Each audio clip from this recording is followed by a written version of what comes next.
Hello, and welcome to today's Kineo sponsored webinar, Mind the Gap, How to Rapidly Implement a Skills Development Strategy. I'm Hope Williams, Associate Editor at Training Industry, and I'm so happy you could join us for today's event. Before we get started, I have just a few housekeeping items to help you interact with our speakers and get the most out of today's program. Throughout today's event, please feel free to chat comments in your chat window and submit questions in your Q&A panel. We will address those toward the end of the program. We also encourage you to share the information you received today with your colleagues and network via social media. Please use the handles @Kineo, @Go1.com, and @HRSG and the hashtag TIWebinars so we can track your contribution to the conversation today. When the program ends, you will see that a short evaluation survey has popped open in your browser, and we would greatly welcome your feedback about content, speaker, and anything else you'd like to share with us today. As always, today's event will be recorded and archived on trainingindustry.com, and you will receive a follow-up email from us with a link to the on-demand recording for you to share with your team after the event today. If this is your first webinar with us, a special welcome goes out to you. Training Industry exists to support the learning leader. We offer timely and insightful information on the business of learning through live events like today's webinar, as well as through website and magazine articles, research reports, referral services, and our podcast, just to name a few. Find all the ways we can connect you with expert perspectives in the industry at trainingindustry.com. And now, without further ado, it's my pleasure to introduce you to today's speakers, Samantha Klotz, Lorraine McKay, and Sean Moore. Samantha is the Platform Account Executive for Kineo, specializing in all things related to Kineo's learning management system, Codera Kineo Edition. She graduated from the University of Wisconsin-Madison with a degree in consumer science. As she's always been interested by human behavior and how it relates to technology. Samantha has over 10 years of sales and marketing experience and a passion for learning. Lorraine McKay co-founded HRSG to provide talent management solutions driven by the power of competencies. For over 30 years, Lorraine has designed competency frameworks to integrate into the talent management lifecycle, ensuring that companies hire the best and create a pipeline of high-performing talent. Lorraine co-authored HRSG's methodology and competency-based talent management and its certification training program and competency libraries. She was formerly a university instructor in human resource management. And last but not least, Sean Moore has over 13 years of experience in leadership development, including roles in training management, consulting, and executive coaching. He was part of a team that placed his company on the list of top 20 US companies for leaders by Hewitt and Fortune magazine, and he has helped clients ranging from Fortune 100 companies to government leaders to the NFL and MLB. In his spare time, Sean enjoys adventure sports and serves on the board of directors of an international humanitarian organization providing leadership opportunities for thousands of youth. He holds a BA from Brigham Young University and an MS in International Affairs and Global Enterprise from the University of Utah. Thank you so much, Samantha, Lorraine, and Sean, for joining us today. The floor is yours. Great. Thank you, Hope, so much for the introduction. Hi, everyone. My name is Samantha Klotz. As Hope said, I am here from Kineo. And so I am actually going to be sharing our presentation.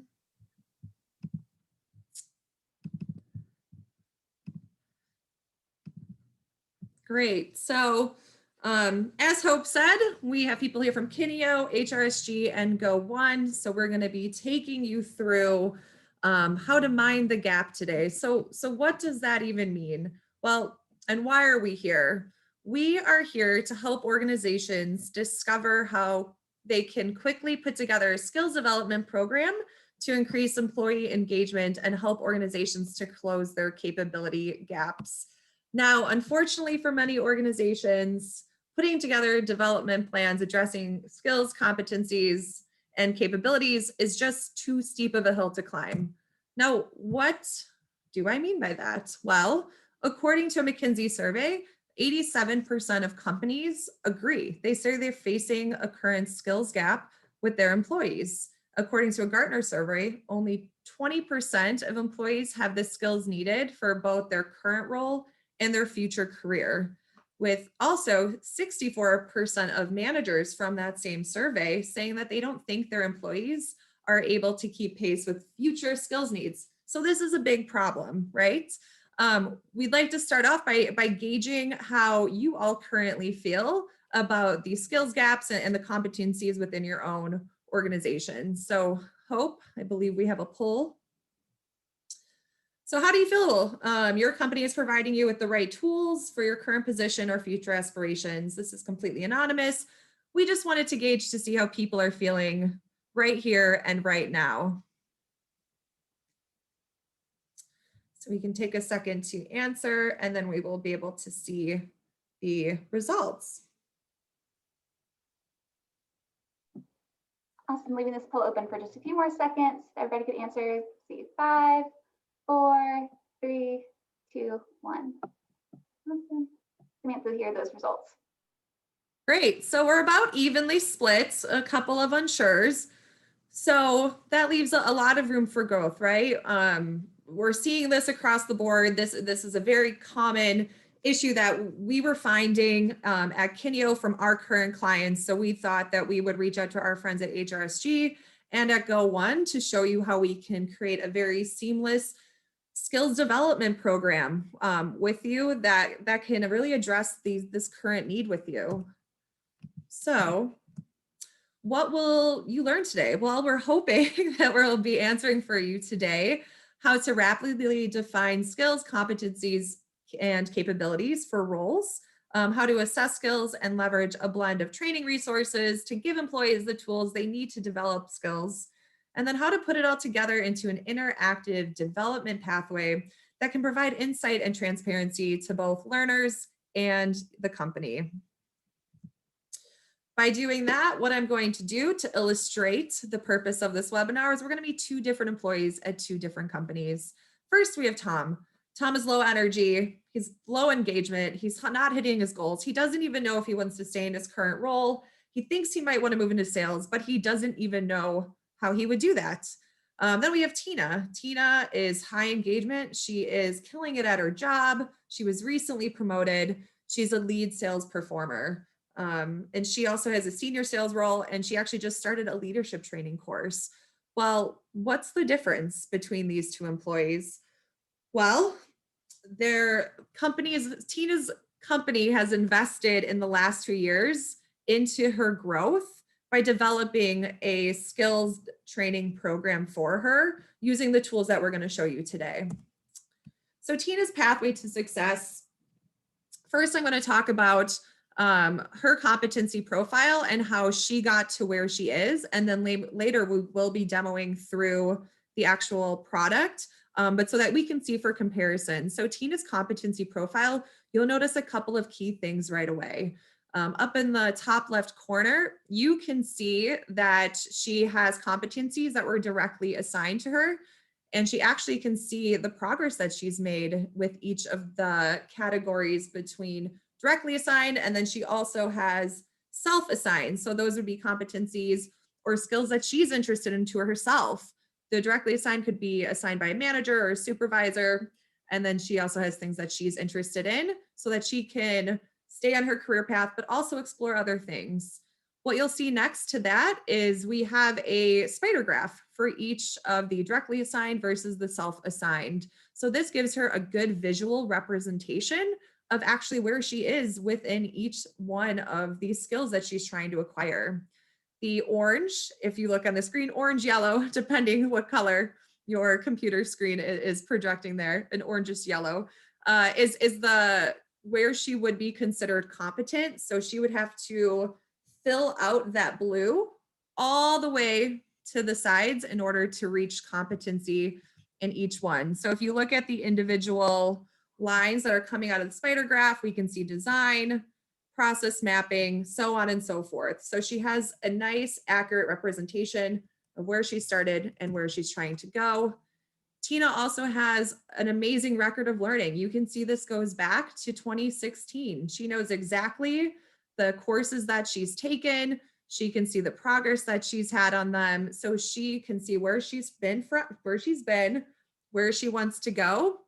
And now we'll talk about how she and anybody on this development course can get to where they are. The last thing to note is up in this top right corner, Tina has been certified as an expert in sales. So you can have open badging. You can create different pathways with different criteria to reward those employees of yours that are doing a great job. Now, let's talk about Tom. So how do we help Tom achieve his goals? Tom is interested in sales, but he's not feeling motivated. He doesn't know what to do. So what are a couple of things that we need to help Tom with? Well, we need to help Tom define what competencies he needs to excel in his role. He has no idea. Next, we need to assess where he's currently at with his competencies, with his skills, and with his capability gaps. And then we need to put that all together into a training program that focuses on Tom's gaps. And we need to identify those resources that will encourage Tom to enable his success. So let's really dive in. At this point, I'm going to pass it on to Lorraine from HRSG, and she's going to talk further about competencies and the frameworks that HRSG has. Hello, everyone. So my job is to talk about competencies and how they help Tom and Tina in developing. So we start with Tom, and we've seen his profile. He isn't engaged, he isn't hitting the goals, and let's assume he's ready for a change, and he thinks that change might be sales. So his manager has decided, I'm going to help you move into sales. I'm going to help you determine whether sales is for you and get you on your way. It's a pretty good manager. So how do competencies help with this development process? Well, the first thing is competencies determine what skills and abilities are needed to be successful in sales. They determine whether Tom has the capabilities or the competencies to move into sales, and furthermore, what gaps he has that need to be developed. And competencies focus learning on what is most important in sales without spending time on competencies that are less critical. So let's look at the competency framework that Tom's company has. And we'll move to the next slide. So this is the competency framework in Tom's company. You see there are competencies for sales positions, and there are competencies for leadership. Now, before I dive into this, we're ready for another poll. So if you don't mind, let's pull up the poll. Do you use competencies for learning in your organization? So I'm interested in hearing from you folks out there.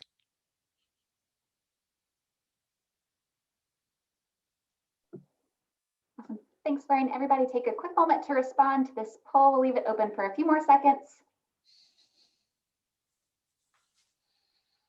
All right, closing the poll in 5, 4, 3, 2, 1. Wonderful. Here are those results, Lauren. Awesome. Happy to see that. The majority of people have competencies, and they use them for learning in their organization. That's awesome. And for those who don't, perhaps you'll learn how you might benefit from competencies. So as I mentioned, this is the competency framework for Tom's organization. And the organization has identified the competencies that are critical to sales on the left-hand column and critical for leadership on the right-hand column. So Tom is going to take a close look at those competencies needed in sales. And Tina, so if Tina were working in this organization, remember Tina's, she's had good success. She's just been promoted. You can bet that Tina's ready to start developing into a management role. That would be the next step for her. And so she's going to be taking a close look at these competencies for leadership and how she develops. But let's go back to Tom and look at these competencies here in the left column for a moment. These are the 4 that his organization have said are most critical. Account management. So that has to do with building relationships and managing accounts for the long term, and managing the sales process. Every organization has a sales process that needs to be maintained with reporting, etc. So understanding and managing that process is really critical. And then we have client focus. So everybody knows what that is, and negotiation, very important to sales, because you need to reach the right agreement and convince your client that your products and services are the best. So we have a combination of technical competencies like managing the sales process and account management. And we have those general non-technical competencies like client focus and negotiation that are equally important. So these are the four that Tom needs to focus on to determine whether he's a good fit for sales. Now that we know what competencies are needed in sales, what's the next step? Well, it's going to be an assessment, and Tom's manager will help him with that. So Tom's manager is going to assess Tom against each competency, and Tom will assess himself so that he gains insight into what's required for the job. Now, typically with a competency, we would break it down into more detail. So we would have a set of behaviors that are actions and knowledge needed for each one of these competencies. And those behaviors are designed to be measurable and observable. So they'll be objective when Tom's manager goes to assess him. So after the assessment, the result is going to show where Tom is strong and where he's deficient. In this case, I'm suggesting that Tom is deficient in account management and managing the sales process and negotiation. Now, you can understand this because Tom hasn't been in a sales role before. So now we've identified the competencies he needs to focus on. And remember, that was one of the most important benefits of competencies, is they help you focus on development. So focusing on those competencies, he's going to develop a very targeted learning plan so that he can develop as quickly as possible and focus on what's most important in the job. So his development plan will be based on that. And let's not forget that training isn't the only way that an individual needs to develop.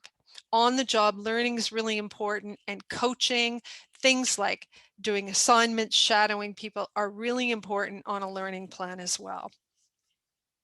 So one more thing I'm going to say about the competencies is once the learning has taken place, and Tom has gone through all his courses, done his on-the-job learning, it's time to reassess him.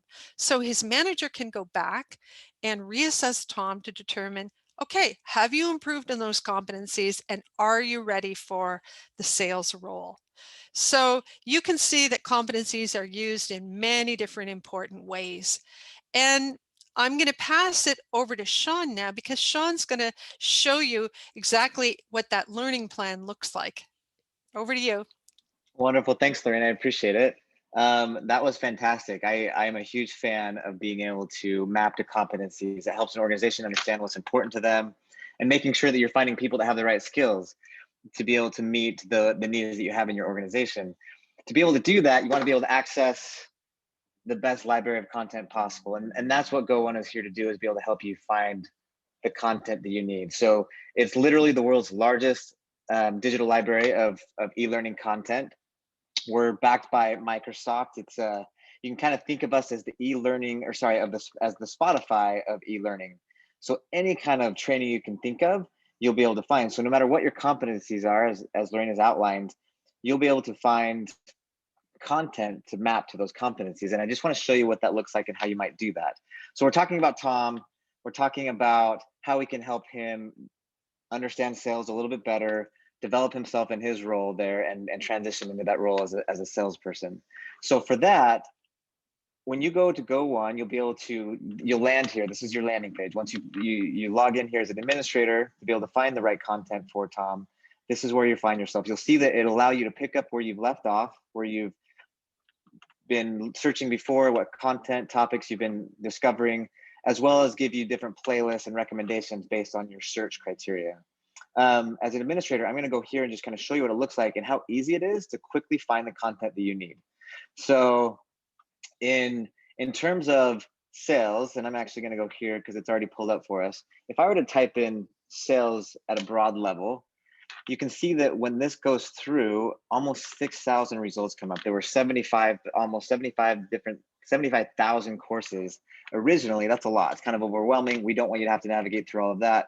We'll make sure that we have people there to help you as well in terms of navigating and curating the right content. But even just by sales alone, there's almost 6,000 different results. That's still way too much.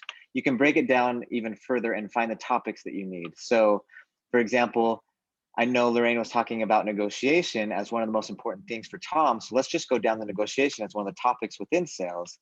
And all of a sudden, out of those 6,000 courses, I'm down to 32 different courses on negotiation that I can quickly find a course that I like.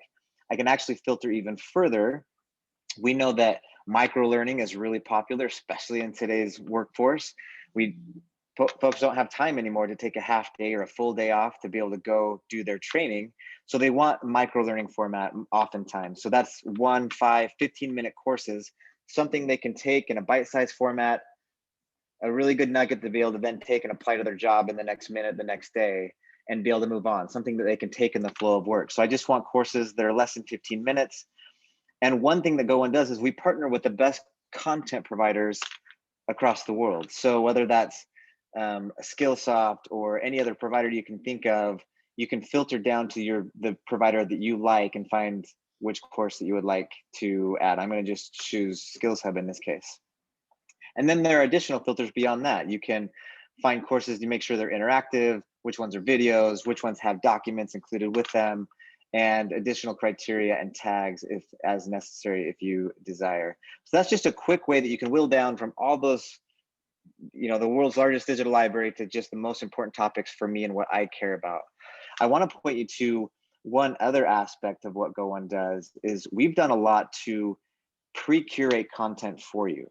So we've spent a lot of time finding the best content from these different providers and giving and having courses that have been vetted from the top providers on these topics, and we've built curriculum paths for you. So if we're trying to get Tom better at sales, we might want to build him or take something that we've already built, this sales refresher course. If I click into this, this has multiple courses on all the basic skills that a regular salesperson might need, whether that's presentation skills, negotiation skills, sales and customer service, just a general approach to selling, 49 rules for salespeople, multiple different options. So great ways for you to be able to find content quickly.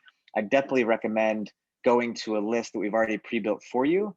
And then you can customize it from there if you'd like, but at least you have something to start with so you're not starting from scratch. But then from here, you're welcome to customize it as needed.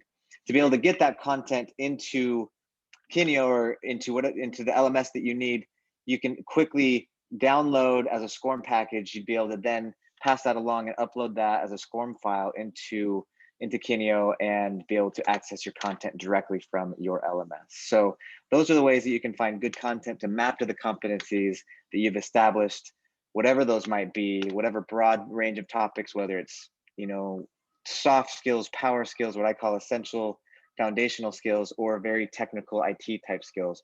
All of that can be found within the Go1 library and accessed through your LMS.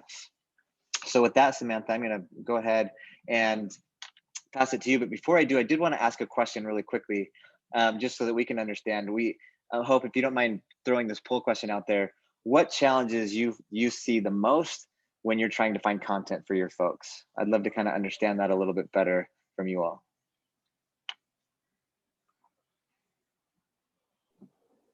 Wonderful, thank you, Sean. Everybody take just a few seconds to respond to this poll, leaving it open for a bit longer. Let's see.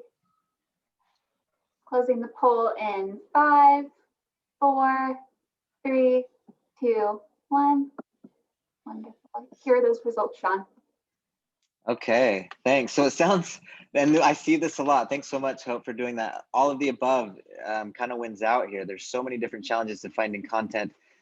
That's why we exist, is to be able to facilitate, make that all accessible in one place, make your job a lot easier to take away some of these challenges that you've faced previously. So with that, Samantha, I'll go ahead and pass it on to you. Thank you, Sean. Thank you, Lorraine.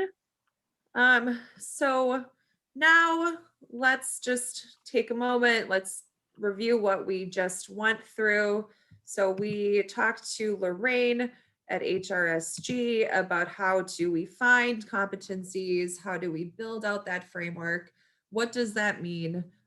We've talked to Sean about linking the content part of it, finding courses, finding relevant content to map to those competencies. Now, how do we put that together into one seamless place where Tom can find it, Tom's manager can see what he's doing, and then you also have your administrator who can fill in the content from Go1. We can fill in the competencies from HRSG with the corresponding behaviors. So Tom's company has decided that they really want to start investing in his development. So Tom can come into his LMS shown here. And the first thing that Tom's going to see is Tom's going to see what we call his dashboard. Tom's dashboard is unique to him. It is filled with relevant courses to him, recommended content. It's based on his job, his role, his position, perhaps his geographic location, maybe a language setting. So right off the bat, Tom is seeing unique content that is actually relevant to him and the things he's interested in, but also his position and his aspirations. So right away, what we're going to notice is that Tom can click right up into his navigation to see different goals, maybe that his company has set for him, goals he set. He wants to get into sales. He can set that goal. He can see his competencies, which we'll click into in a second. He can also track activities. So again, going back to that assessment that Lorraine was saying, you know, this is a blended learning. It's a robust tool that can be used in so many different ways to gain those behaviors, to gain those courses. We also have an evidence bank as well. So perhaps Tom took a sales training outside of the office and he wants to put his certificate in there and let everybody know that he's really serious about this and he went through a 3-day course. So there's a ton of different ways that we can then show Tom's progression. The most easy way is we have his development right here in what we call a block. He can just click right onto that.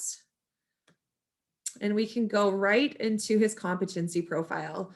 Now let's notice the differences between Tom and Tina, right? Tina's was built out. She had some self-assigned. She had a lot directly assigned. We could see a good view of some of the progress that she was making. Well, let's say that Tom's manager has recently directly assigned him a couple of competencies that he has not had any proficiency in yet at all. There's no value achieved, right? So he really needs to put some work in here. He's 0% proficient. But Tom is interested in going off into his own and he really wants to explore sales. So how does Tom do that? Well, Tom can come over here up on the right side and directly to self-assigned competencies. So let's click directly on that. What that's going to bring you to is it's going to bring you to all of the competencies that Tom can directly assign to himself. But maybe he's not interested in all of them, right? He's interested in sales right now. He's not interested in coaching and mentoring, at least for today. So how can we filter that out? There's a couple of easy ways. First, we have this drop down. So you can see the different types of frameworks that have been built out by Tom's company, Tom's administrator. You also have the different types. So you can add different tags, you can add different types. You have a lot of different ways that we can filter down through.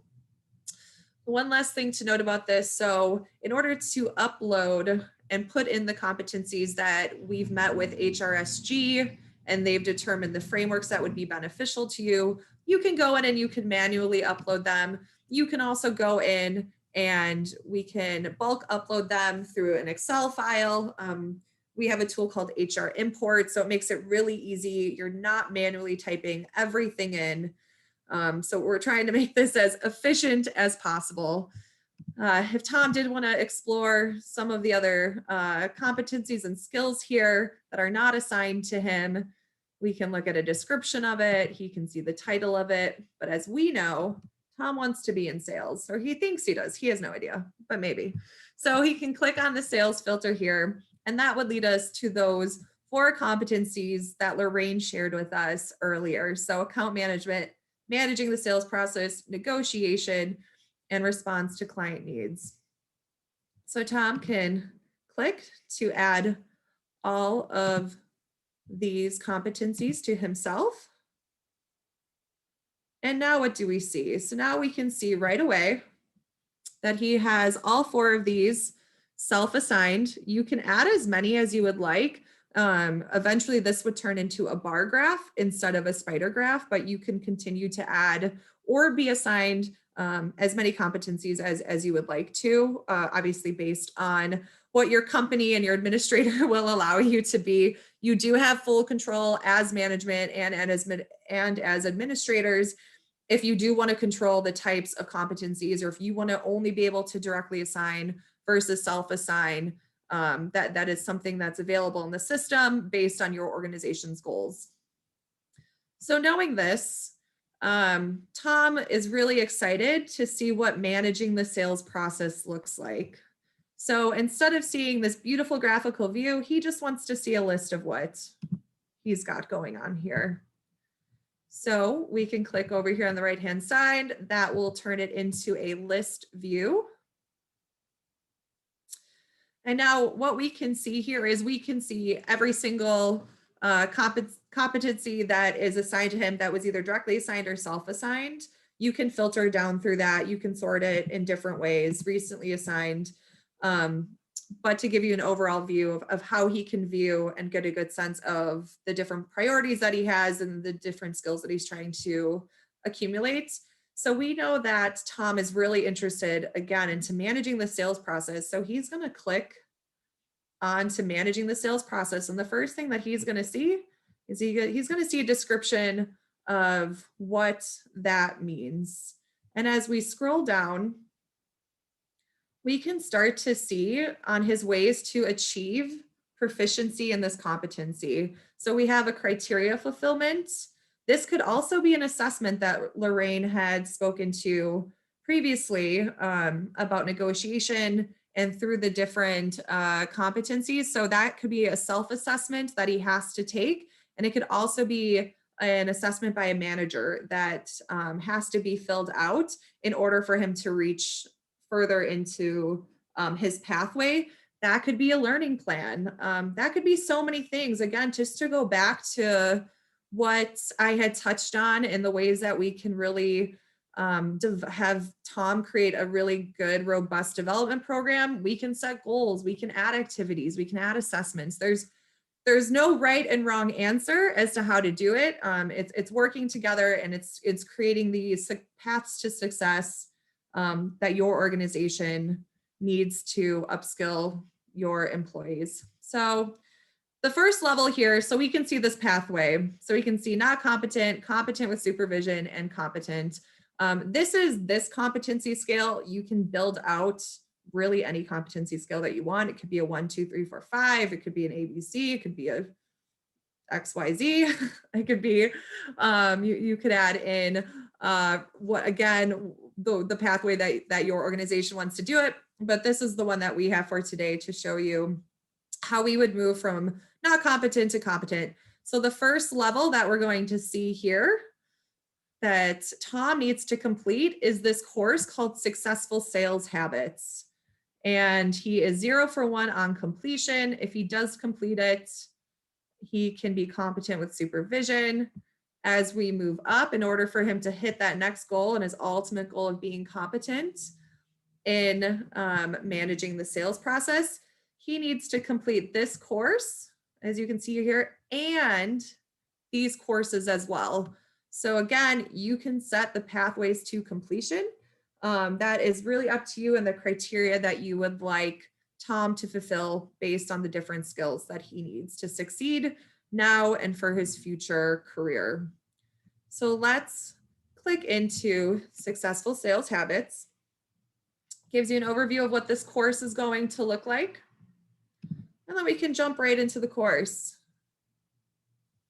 So yes, Tom would love to enroll in this course. So what's that going to do? That's going to take us right to this course that I've linked, or the administrator has linked with that given competency. So as we scroll down, we're going to see some great blended learning and some great activities that Tom needs to complete within this course in order to get 100% and to check it off of his list so he can move on then to his next courses or his next assessment or his next goal. So now what we're going to see is we have found all the wonderful, beautiful playlists and courses that Go1 has shown us. We've really dug in with them. We found those great sales refresher playlists. We found some great SCORM. We found a ton of blended learning between a couple minute videos to up to different TED Talks or different modules. So that's what we're going to click on here. So we can jump right into that SCORM. And what it's going to do, it will take a second, but it will get there. There we go. So for Tom to learn more about successful sales habits, he's going to start with a quick video. And what I like about this particular one is you can see right within the module here, all of the different micro learning within the SCORM package that you need to complete in order to finish this section. So we've got the short video here. I won't play it. But as you can then continue to go down and work through it, you can see there's a different activity log. There are 3 exercises that Tom needs to complete. There's an infographic. And as he works through this module, you can also see here on his progress bar where he is at into completing the entire part of this course. So he can work through that on his own time. It's engaging. There's a ton of different learning involved in it. Then he can come back to the course. And once he's completed that first module, so say he went through all of it, I have these marked as complete for manually marking them. However, you could set criteria where he would have to run through every single piece and then it would auto complete. Same for, this is a quiz here. Again, there are 20 different activity types that you can create really robust blended learning. So this is a quiz. It could be a forum. I've added a virtual sales training that Tom would need to take as well for March 26th in order to also complete his managing the sales process. So say he took his quiz, and again, you can set the criteria for passing here. So say we need Tom to hit 70% before he can test out. Say Tom hits 80%. He's also participated in the forum and he attended the virtual sales training. So Tom has fulfilled all of the requirements for this particular course. So now that everything is marked complete, what this should do is we can now go back into Tom's competency profile. We can go back to where we need to go to managing the sales process. And what that should do, if I did this correctly, yes. So you can see here, he is now competent with supervision because he completed that entire course for successful sales habits. He gets to see right in there, he's tracked his progress. We see he's got 100%, it's complete. He has finally reached the first part in his pathway. Now for him to go up, it leads you straight through, so you always know exactly where you need to go.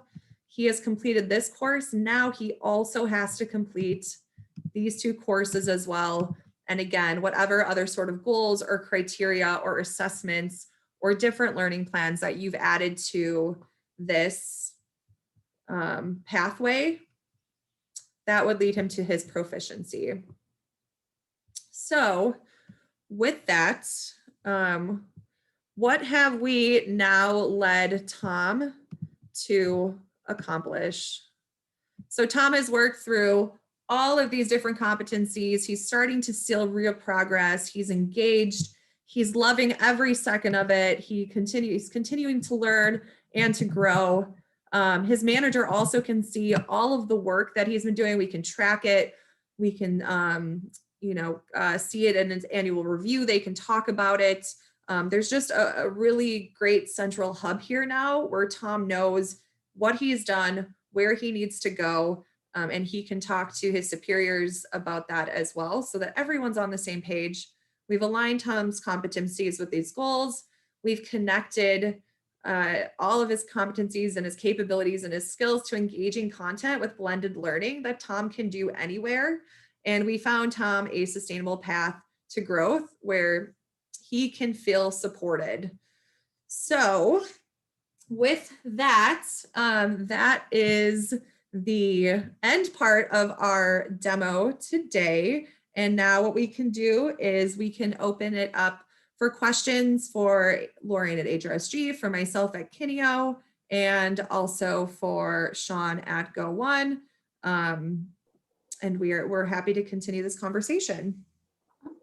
Well, thank you so much, Samantha, Lorraine, and Sean, for joining us today and for sharing these awesome insights and the platforms with us. Let's see, we do have a couple questions from the audience here, so I'll just go ahead and get started with these. Wendy asks, do you have a generic competency template we could manipulate for different role types? Can I take that question? Okay, go ahead. Okay. So I think what you mean is a template for competencies, and then you can identify which competencies are needed for different roles. I'm going to guess that's what you mean by a template. And yes, we provide, we have hundreds of different competencies and that are mapped to any kind of role you might have. So you can take those competencies and then you can determine which ones are the most important. Like, for example, which ones are the most important for sales?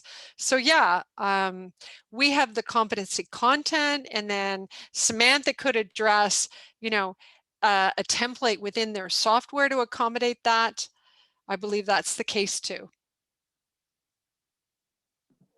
Yeah, go ahead, Samantha. Sorry. Oh yeah, so with our system, it's a really robust configurable system. So there's a lot of different tools and different paths that we can help you with upon implementation. So that's one of the things, if you were to sign up with Kineo and to use this performance module, that our team would really sit down with you and we would be able to really determine what was important, what sort of frameworks that you wanted to put into place, and then we would help you to be able to set them up, and as we say, teach you to fish, and then help you build out the tools and the team to be able then to go in and configure them yourself and to continue to evolve and to add more.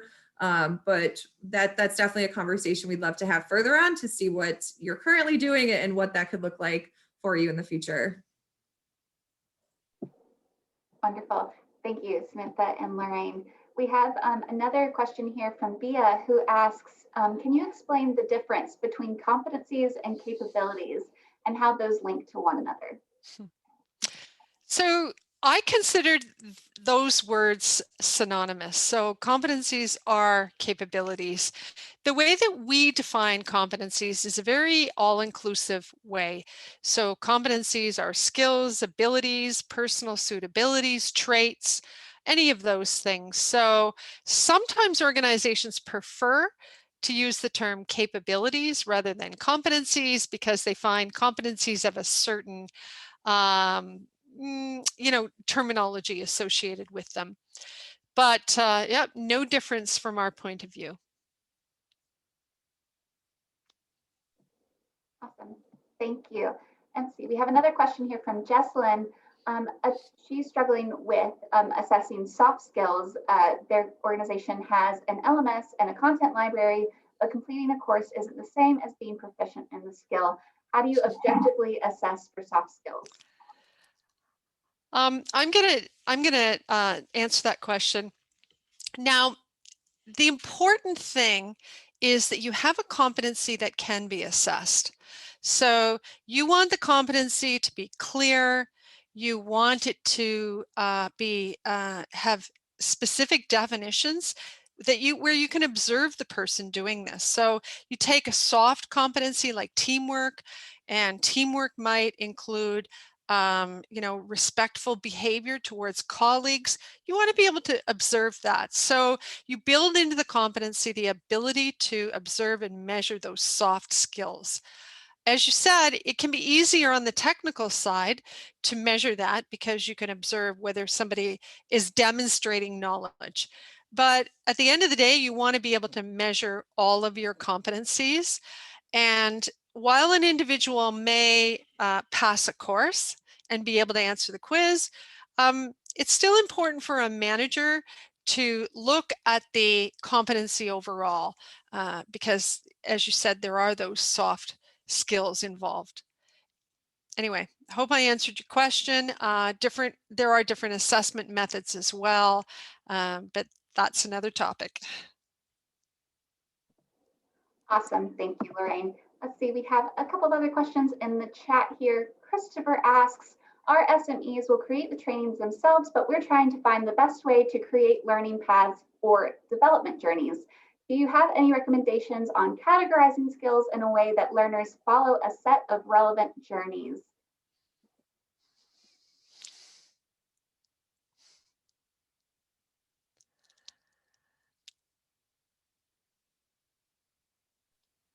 I'm happy to jump in. I haven't been speaking, Sorry, but this is couldn't find mute Steve yet. Lowenthal. I think that's what the conversation's been about today, right? Which is, I think we often look at, learning journeys are driven by the business themselves, and that's still relevant and a big part of what we see in the market today, which is the business has goals, where we see performance gaps, and we create learning journeys to address those gaps. But more and more, we're seeing a push both from employees, which is, hey, I expect part of my contract with you as an organization is to help me grow, develop for a future role, whether that, by the way, that be with your organization or another.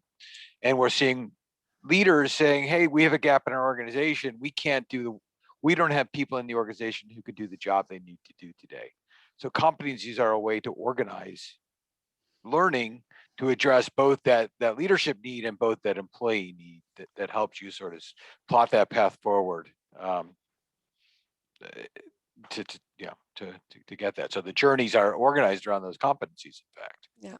And Steve, if I could jump in, you're exactly right. And organizations need to provide those journeys, or sometimes we call them career paths, to individuals. So, for example, what is the career path associated with sales jobs? What's the progression I can take from one job to the next? And we've seen from this demo that Kineo has looked at the alignment of their learning with these different career paths.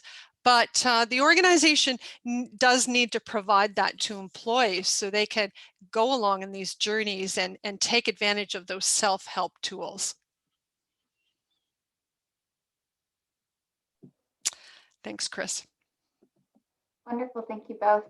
Let's see, Manuel asks, how can we organize the skills process strategy before using these tools in a quick way?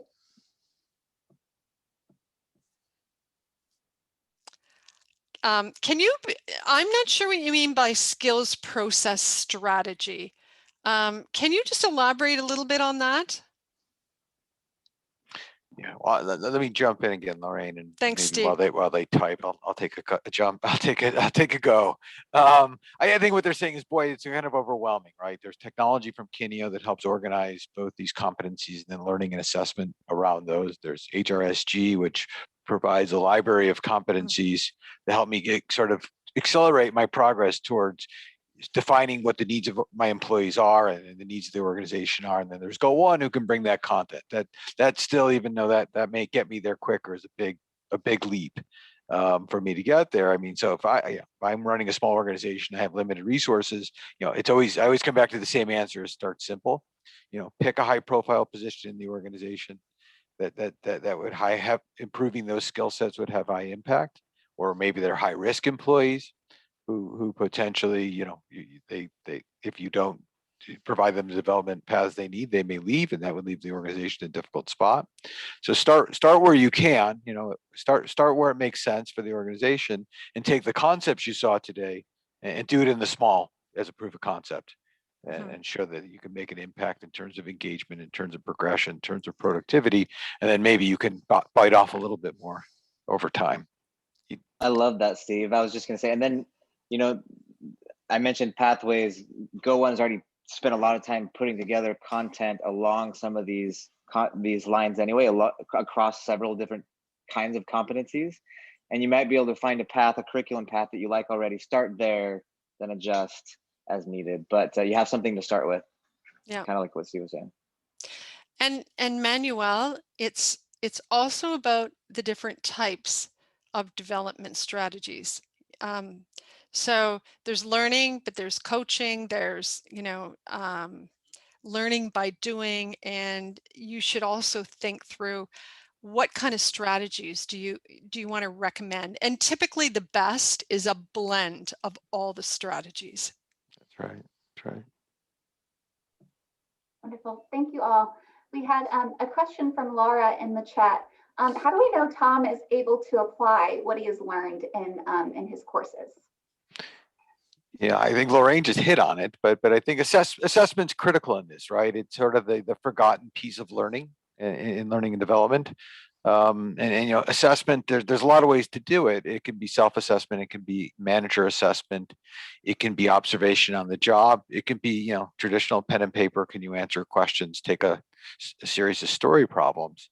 So I think that's where a lot of the heavy lifting comes in. If you're going to apply a competency model, which is, it can't just be, here's a bunch of learning, go take it. You've got to close that. It's a cycle, right? You need managers involved, coaches, L&D involved, peers involved to give that feedback. So there's that constant cycle that refreshes. I know how I'm progressing, how I need to continue to progress. I think we've shown you some tools that'll help you pull that all together. We can't do is get into your organizations and make all those pieces move. And it is why, this stuff's not new. We've been talking about it in the industry for 20 something years, and that's just my history, probably longer. But I think the tools are getting better to help you get there more quickly. But there's still a heavy lift within the organization itself, for sure. Mm-hmm. And there's a lot of talk about continuous review now, and not just having yearly reviews, and the same applies to learning. The manager needs to be in touch with the employee, and checking in. Are you learning? Have you made progress? And use those competencies to assess periodically. So this continuous assessment and coaching by the manager is so critical. Yeah, so I would build into Pamela's question here, which is, the truth is manager assigned competencies get more traction in the organization. People struggle to, even saying, what do I need to work on? So that we get a lot of feedback that I need more direction, right? There's resources available, but I don't even know where to start. So that manager assigned capability competencies are really a driver of where I put my development time in, because as an employee, I'm looking for that support and direction.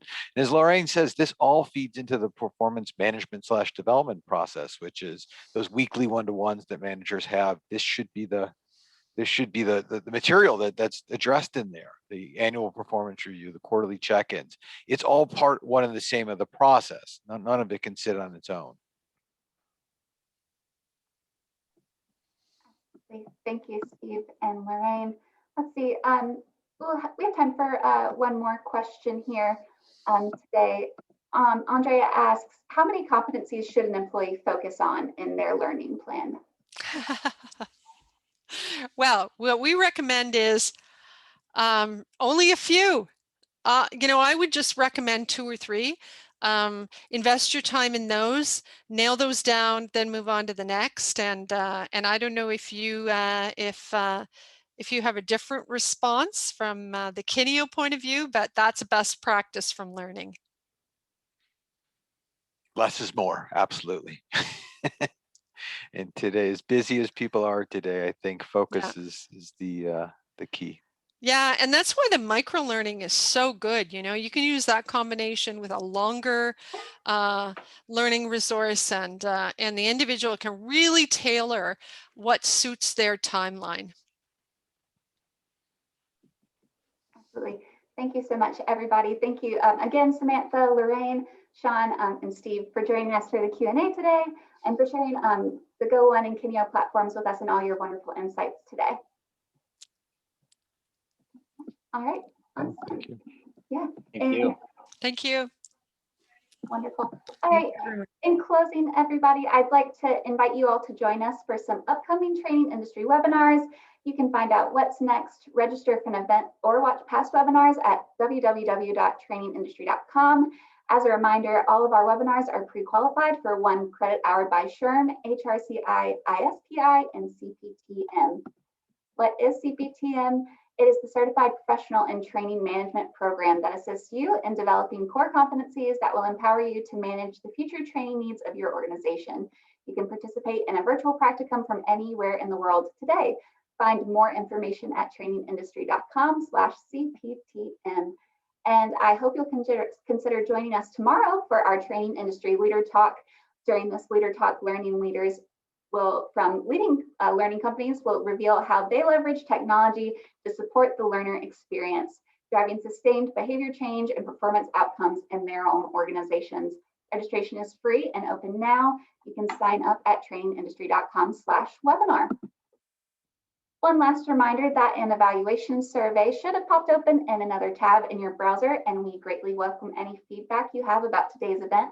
Once again, thank you to our presenters, Samantha Klotz, Lorraine McKay, and Sean Moore, and of course to our sponsor, Kineo, and thank you to all of you who attended today for your time and attention. For Training Industry, I'm Hope Williams, Associate Editor, signing off. Have a great day, everybody.